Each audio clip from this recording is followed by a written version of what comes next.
दोस्तों, आज की कहानी है एक भिखारी की सीख। एक गरीब भिखारी था। वो रोज रेलवे स्टेशन के पास बैठ के भीख मांगता था और अपना जीवन बिता रहा था।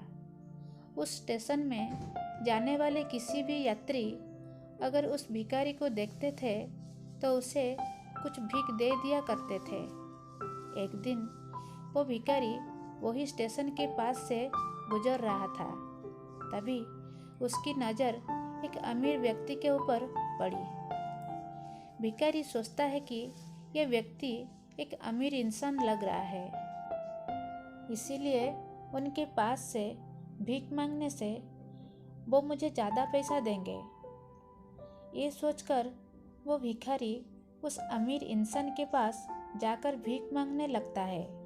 ये देख उस अमीर इंसान ने भिखारी को कहा कि तुम हमेशा मांगते ही हो क्या? कभी किसी को देते भी हो? ये सुन भिखारी बोलता है कि साहब, मैं तो एक गरीब भिखारी हूँ। मैं खुद मांग के अपना जीवन बिता रहा हूँ। भला लोगों को मैं क्या दे सकता हूँ? ये सुनकर वो अमीर इंसान ने कहा कि तुम किसी को कुछ दे नहीं सकते तो तुम्हें मांगने का कोई हक नहीं है। मैं एक व्यापारी हूँ और मैं हमेशा लेन देन में ही विश्वास करता हूँ। इसीलिए तुम्हारे पास अगर मुझे देने के लिए कुछ है तो मैं तुम्हें कुछ दे सकता हूँ। ये कहकर वो व्यापारी वहाँ से चला जाता है।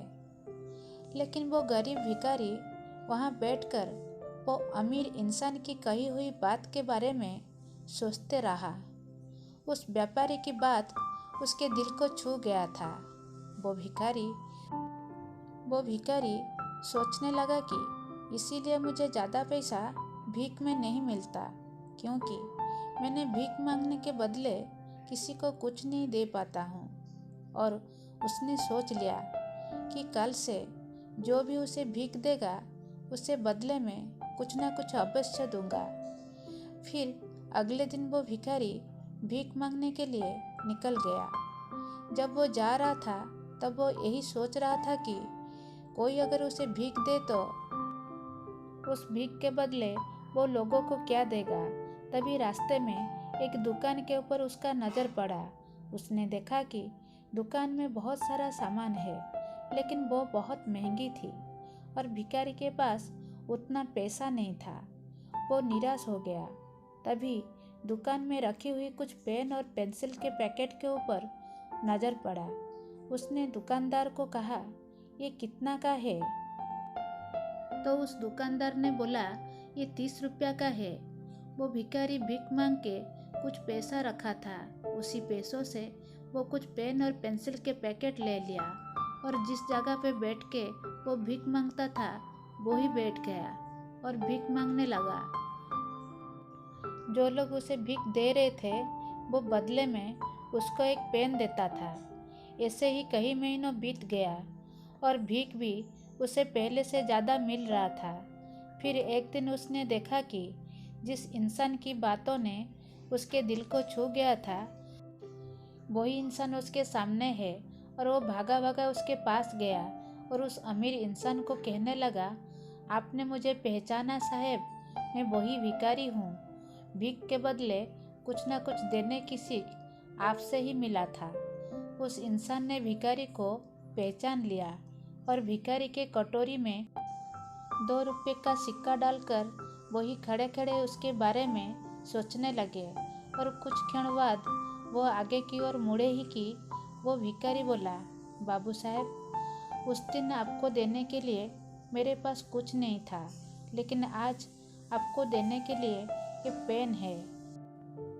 आपने 2 रुपया का सिक्का तो कटोरी में डाल दिया, पर उसमें रखी पेन या पेंसिल आपने नहीं ली। आपको जो पसंद हो उठा लीजिए साहब, भले ही 50 पैसे की हो। और ये सुन के वो अमीर इंसान उसकी ओर मुस्कुराते हुए देखने लगे। भिखारी बोला, जो आत्मसम्मान मैंने भीख मांग के खो दिया था उसको मैंने अगर फिर से पा सका तो आपकी वजह से। आपने मेरी आंखें खोल दिए। अगर आप सिक्के के बदले कुछ भी ले लोगे तो मुझे कम से कम इतना संतोष रहेगा कि भिखारी होने के बावजूद मैंने अपना स्वाभिमान नहीं खोया है। ये सुनकर वो अमीर इंसान की आंखें भर आई। उन्होंने अपने पर्स से 100 रुपये के 2 नोट निकालकर उस भिखारी के हाथ में दे दिया और कटोरे में रखा सारा सामान, जो 50 रुपये से भी ज़्यादा मूल्य का नहीं था, लेकर उसने पूछा, 200 रुपये कम तो नहीं है? वो भिखारी कृतज्ञ होकर दर्द भरे आवाज़ से बोला, साहेब, मैं आपका शुक्रिया किन शब्दों से अदा करूं? आपने तो दरिद्र नारायण के रूप में आकर मेरे स्वाभिमान को फिर से ऊंचा कर दिया है। ये तो मेरा जीवन बदल देगा। मैं आज ही इन रुपयों से सुबह और शाम का अखबार बेचना शुरू कर दूंगा और फिर भिखारी बनकर कभी नहीं जीऊँगा। प्रत्येक मनुष्य में आत्मसम्मान की भावना होती है, किसी में कम तो किसी में ज़्यादा। एक संत ने कहा है, ये जीवन बार बार नहीं मिलता है। अब समय है मनुष्य उस चीज़ को पकड़े जो उसके भीतर है और फिर उसे समझने की कोशिश करे, अपने हृदय की प्यास बुझाए ताकि जीवन में शांति आ सके। इसका सार ये है कि हम पहले खुद को जानें, अपनी पहचान करें और फिर खुद को सही रास्ते पर लाकर आनंद से जिए। दोस्तों, आशा करती हूँ आपको ये कहानी पसंद आई होगी। कहानी पसंद आई तो चैनल को लाइक कीजिए, शेयर कीजिए। चैनल पर नए हो तो चैनल को सब्सक्राइब कीजिए ताकि जब भी मैं नई कहानी अपलोड करूँ उसकी नोटिफिकेशन आपको पहले मिल जाए। धन्यवाद।